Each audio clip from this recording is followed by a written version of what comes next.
Did Pileggi bring you this idea? Yes, he did. Yeah, he brought me the idea 2.5 years ago. And what he brought me really was a newspaper article about a husband and wife domestic squabble on a lawn. Yeah. At about 7 in the morning in Las Vegas. And from that article, the whole story unravels. All the elements come together in that sequence, and that's the way we try to structure the picture. That article and that scene on the lawn was so vivid for me, and it became so meaningful because of the relationship between the husband and wife and the difficulty in their relationship and the domestic fighting and that sort of thing brought down not only themselves but an entire empire. You must see this as larger than just another gangster film. Yes. How do you see it? Well, I always imagine, I said, well, you know, I was interested in doing it. I said, but the only way to really make this one, I said, obviously I want Bob in it, Bob De Niro, and it's a perfect part for Joe Pesci, you know, and it'd be wonderful. And Harvey would have been in it, except he was off somewhere. Harvey was somewhere else as usual, making another picture. He makes 15 a year, thank God. And I said, I really need, I needed to expand the story. I said, if it's going to be about Las Vegas, and it really deals with the end of Vegas of a certain period in time, by 1983, 86. In my mind, it became something like an urban western, where it was really the end of the old Wild West, the real end of the Wild West in a way, where things were wide open. And I figured that it had to be a picture where you could have these characters go through a real breadth of a story, the depth of a story. And I figured at least a 3-hour film. There's no sense in doing another gangster picture in the sense that I felt Goodfellas was very, it was really very precise about the way of life. Granted, this story deals with a higher level. And Pileggi told me that this was a higher level. Much higher level. And also set in an American city. And what threw me was when we started working on the script, it was January 2nd, 1994, in a hotel, Nick and I looked at Time magazine, and the cover had the MGM lion on the cover, and it said, Vegas, the American city. Yeah. And I said, well, that's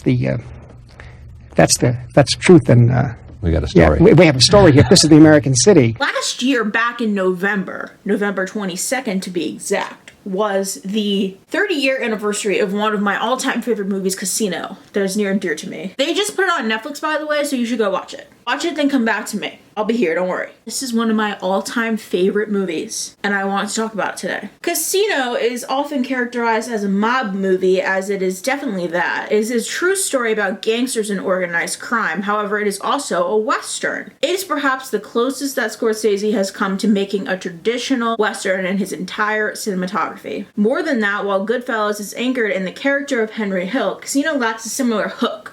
Both Sam and Nicky are much more oblique characters than Henry. Sam is less proactive, and Nicky is much more brutal. They are harder to invest in, tougher to root for. I always find that very, very interesting. I like a bit of paradoxical themes. I want to hate this person, but I also want to find somewhere in there to love this person, like Tony Soprano. That's why I thought Sopranos was so good. This is a tough movie to like any character, and I view that as a challenge in my book, and I like a challenge, okay? However, this allows Casino to take a much wider view of this world and the people that inhabit it. Casino is arguably a religious parable, a story about mankind's deconstruction of paradise and the inevitable exile that followed. In that sense, Casino feels more like a bridge between Goodfellas and Scorsese's more overly religious hinged parables like Bringing Out the Dead or Silence than it initially seemed. This is a story about heaven on earth and the fallen sinful human beings who turn that heaven into a nightmarish hell. I am the biggest Scorsese nut. Like, I am literally like, Scorsese's like my like, he's top of the pyramid for me. I watched his doc that came out about him. It talks about parallels to Catholicism throughout the films. You're so focused on all the other things in this movie and all his other films, sometimes you're missing really interesting innuendos. That was like core to him, and then when he got older, he was questioning all that. Casino underscores this scene from its opening scene. The audience is introduced to Sam as he walks to his car. He gets in, starts the engine, the car explodes. He is consumed with fire as the soundtrack surges to life. A lot of attention is paid carefully to curate a period-specific soundtrack that Scorsese constructed for Casino. The Rolling Stones, Moody Blues, and even Devo. However, the first song to play in the soundtrack in Bach's St. Matthew Passion tells the story of the betrayal of Jesus Christ. The theme in a lot of mob movies is betrayal. I feel like that's a constant thing that that happens in my life. I'm always betrayed, and you're always betrayed by the people closest to you, never by your actual enemies. Sequence nearly into the opening credits sequence, the last opening credits to be designed by the iconic graphic designer Saul and Elaine Bass, who had worked with Scorsese on Goodfellas. Cape Fear, awesome movie by the way. Personal journey with Martin Scorsese through American movies and the age of innocence. Sam is consumed with fire. At the climax of the film, it is revealed that Sam managed to escape the car before it exploded, rendering the imagery purely symbolic. Evokes Sam's journey into the fiery depths of hell, juxtaposed with the bright lights of Las Vegas. The religious subtext simmers through Casino, most obviously in the choice of language that the characters use to explain the systems that work within the town. It does for us what Lords did for the humpbacks of Cripple. Sam explains the so-called city of sin. He explains the mechanics of the casino is explicitly religious terms. The players don't stand a chance. Their cash flows from the tables to our boxes, through the cage and through the most sacred room in the casino, the place where they all add up the money. The Holy of Holies, the count room. Throughout Casino, characters are preoccupied with whether what they are doing can be seen by powerful forces. This is a Scorsese movie, so voyeurism is arguably to be expected. However, Casino is notable for the inscrutability of Sam Rothstein, who spends so much time in the movie hiding behind comically large sunglasses, so to obscure his own eyes from the gaze of the audience. He doesn't want to look at you.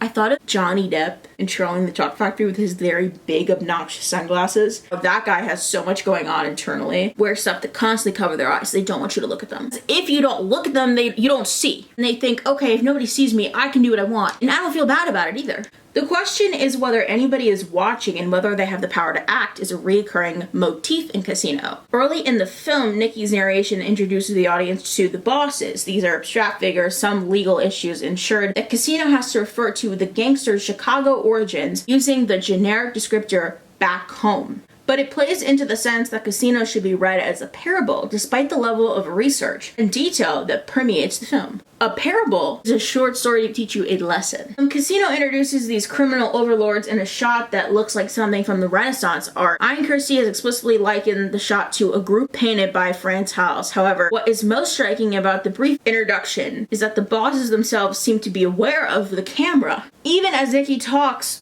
about how they cannot see what is happening in Las Vegas, they seem to be able to see through the camera lens. This is a sharp contrast to Sam and Nicky's narration, which addresses the audience without even looking at the camera. Well, at the very top, the mob bosses that are running the show know people are watching, and they're okay with it. That is the line there. Robert De Niro and Joe Pesci's character are still having a very hard time with their conscience, and they don't want people to look at them from the outside. People at the top, they don't care. They don't feel anything anymore. All about the dollar. You're seeing that right now. This is a very consciously styled shot, stands out in Casino, particularly in the context of the way that the film portrays his characters in later sequences. Perhaps rejecting the stylings of trappings of The Godfather, Scorsese largely eschews the idea of lavish luxury for these gangsters. They tend to meet and organize in very mundane and grounded locations rather than at large weddings or exclusive compounds. Remo sits in the back of garages and holds meetings in cars parked in dirty alleys. The money passes through a small convenience store. So again, you're seeing the levels of power there and the differences of the two. This serves to the ground mechanics of the mob operations, particularly in contrast to the excess on display in Las Vegas. They're putting out this front of Vegas to the world, but they're doing their dealings in back alleyways. That's really interesting to me. What persona are you showing the world, and what are you actually on the inside? It is notable that the very heightened and stylized introduction to the bosses is mirrored only a few minutes later, when Las Vegas itself is introduced at night. From the air, through the clouds, the bright lights stand out in the black of the desert. At night, you couldn't see the desert that surrounds Las Vegas, Sam explains, but it's in the desert where lots of the town's problems are solved, right? Mob, known for burying bodies in the desert. Repeatedly, Sam and Nicky emphasize how nobody can see what is happening in Las Vegas. You know what the best part is, Nicky boasts about his plan to take over crime in Las Vegas. Nobody's gonna know what we're doing. There's nobody here to see us. Of the bosses, he explained, they were 1,000 miles away, and I don't know anybody who can see that far. There's no greater authority that can watch and judge. When Nicky discovers the cops are watching him, he simply figures, if they're gonna watch me, I'm gonna watch them right back. This assessment reinforces with the cinematography. Casino frequently offers a strong visual contrast between light and dark. The movie repeatedly smothers the edge of a frame in darkness, suggesting that the object in focus exists in something of a vacuum. Whether that vacuum vacuum is historic, moral, or literal. In contrast, the subjects within the shots are often lit extremely well, as is surrounded with glitzy halo. Like the city of Las Vegas itself, there's a sense in which these characters stand out against the darkness, while also being defined by it. Scorsese does that a lot. He likes to put a glow around his actors. There's that famous shot of De Niro smoking in Goodfellas. He's got that glow around him, and around him there's like this kind of darkness. That kind of symbolizes Vegas, right? He's the glitz and the glamour, and then around him is just this black cloud. This effect is heightened and literalized even in the sequences of Nicky hanging out in the dingy dive bars at the edge of Las Vegas, where the frame is consistently filled with smoke. Scorsese is too good a filmmaker to ever obscure or distort his lead characters like Sam and Nicky, but he repeatedly emphasizes the idea that they are operating in a space that is equivalent to deep and black moral void, or an environment that is so murky it is difficult to see straight. The act of looking and seeing is important to Scorsese, but it is particularly pronounced in Casino. Without any higher authority to sit in judgment, there is chaos. Sam explains how people keep each other honest in the casino. In Vegas, everybody's gotta watch everybody else, he explains. Since the players are looking to beat the casino, the dealers are watching the players, the boxmen are watching the dealers, the floormen are watching the boxmen, the pit bosses are watching the floormen, the shift bosses are watching the pit bosses, the casino manager is watching the shift bosses, I'm watching the casino manager, and the eye in the sky is watching us all. And then the shot pans to the cameras.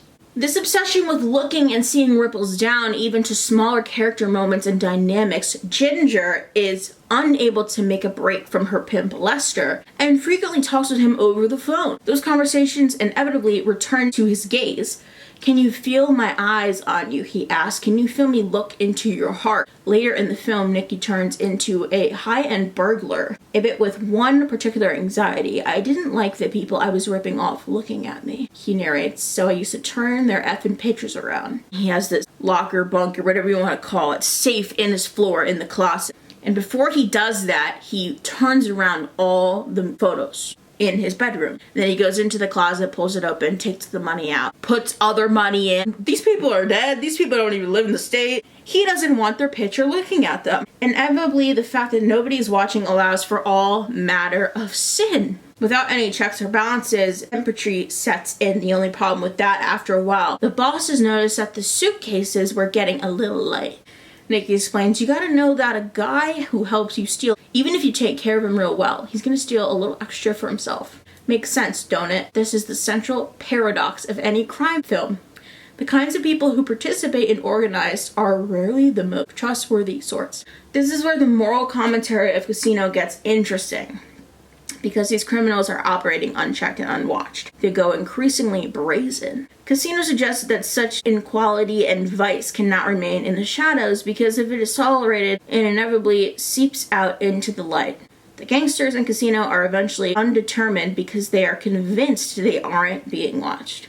The gangsters become increasingly brazen in flaunting their sins. Sam begins hosting a late-night talk show from the Changers. Artie Pacino starts etemizing his expenses. This is not exactly a subtle religious parable. As a filmmaker, Scorsese's films are infused with a very Catholic sensibility. A recurring anxiety within Scorsese films is the question of whether God exists, whether God sees everything, and whether God acts upon his knowledge. Casino is essentially a story about mankind being gifted a space in which they are not watched and not judged, and how their own selfishness and short-sightedness effectively destroys paradise. It's no surprise that Sam ends the movie exiled from Las Vegas, cast out of paradise. Casino reinforces this idea with Scorsese's dictatorial choices. Casino is populated by shots that literally look down at the cast. Scorsese frequently enters scenes from a high vantage point, inviting the audience to take a divine perspective, looking down on the action below and sitting in judgment of the characters. Indeed, there's something in the recurring imagery of Sam, himself frequently positioned as a man looking out over his kingdom, whether the floor of the casino or Las Vegas itself, suggesting the idolatry at play. What's especially interesting about Casino is the way in which Scorsese pairs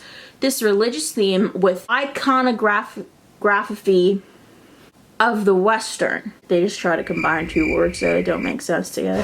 That's two different things. Casino marked the first collaboration between Scorsese and cinematographer Robert Richardson, who shot the film on Super 35mm in the 2:3:5:1 aspect ratio. The film conveys a sense of scale that distinguishes it from Goodfellas. That's one of the first things I noticed, by the way, just saying. In terms of its use of the striking Nevada desert to Scorsese's use of helicopter shots to the director's first significant use of computer-generated imagery to resurrect the Las Vegas of the 70s and 80s to bring it to the screen. With the rumored $1 million spent on De Niro's wardrobe. I don't think I've seen wardrobe better than the stuff that De Niro wears in Casino, and people are gonna fight me on that, but I mean, he's in a different suit every time you see him. It's crazy.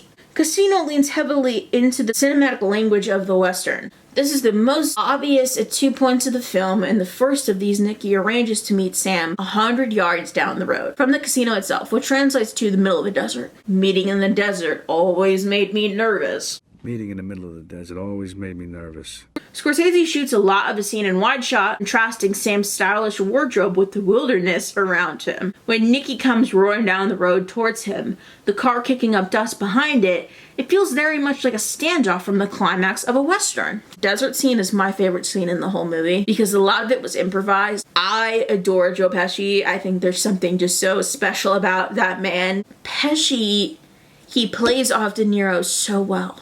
He commands the scene. He basically requires silence from De Niro, which I thought was just so profound. They think you went batshit. Like, literally just at him. You know, I get calls from back home every fucking day. They think you went batshit. But I love the paradox between their outfits, the cars, and then you have the desert. Like, these two dudes look like they're going to a fashion show, yet they're having this meeting in the desert. Like, it's so good. It's my favorite part. Two men confront one another in the middle of nowhere. The threat of violence is palpable. Casino made it so much of the fact that nobody is watching, but here it places both characters in a situation where there is nobody around for miles. Normally, my prospects of coming back alive from a meeting with Nicky were 99 out of 100. This time when I heard him say a couple of 100 yards down the road, I gave myself 50-50. Basic dynamics of Casino are of a Western. The mobsters are literally expanding west, pushing the frontier towards the Pacific and organized crime, take on Manifest Destiny. But what's interesting about Scorsese's crimes films, the emphasis that they place on the outsider. Casino repeatedly emphasizes Sam's Jewishness, which makes him stand apart. Sam and Nicky can get away from the bosses back home, but they cannot escape themselves. This is a recurring motif in the film. On the phone to Nicky, Ginger sighs.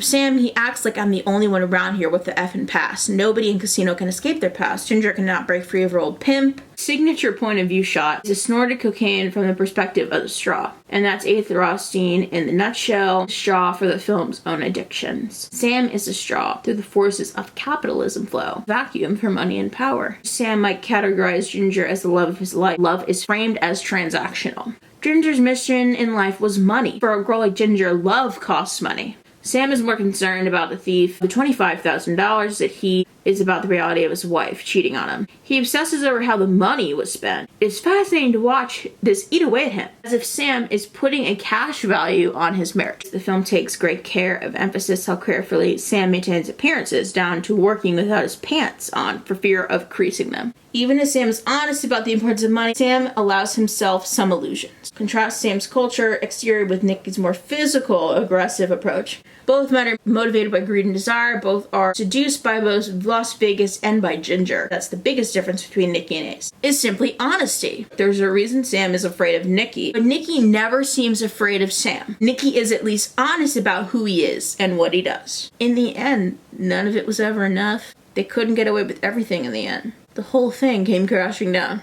Like the video, leave me a comment, subscribe, follow me, Instagram, TikTok, turn on post notifications, hit that bell so you always get notified when I post. Hopefully I will be posting much more often. I would like to try to do at least one a month. These take a while to film and edit, so maybe 2 a month. I appreciate you guys being here. Thank you so much for supporting the channel and me. Let's settle the debate right now in the comments. What is better, Casino or Goodfellas? Only right answers. the reality is that I love all these movies and I love these directors and these actors. There's just something very special about Pacino and De Niro and their relationship with Scorsese. Those are my guys, man. And this is why Scorsese remains my favorite director. And if you have not seen his new series that came out a couple months ago, watch it. It's like so good. Everybody just keep your spirits up. A lot of crap going on right now. I was very heavily affected by the stuff that's gone on since the fall last year. I needed a break. I will talk to you guys next time I see ya. Love ya.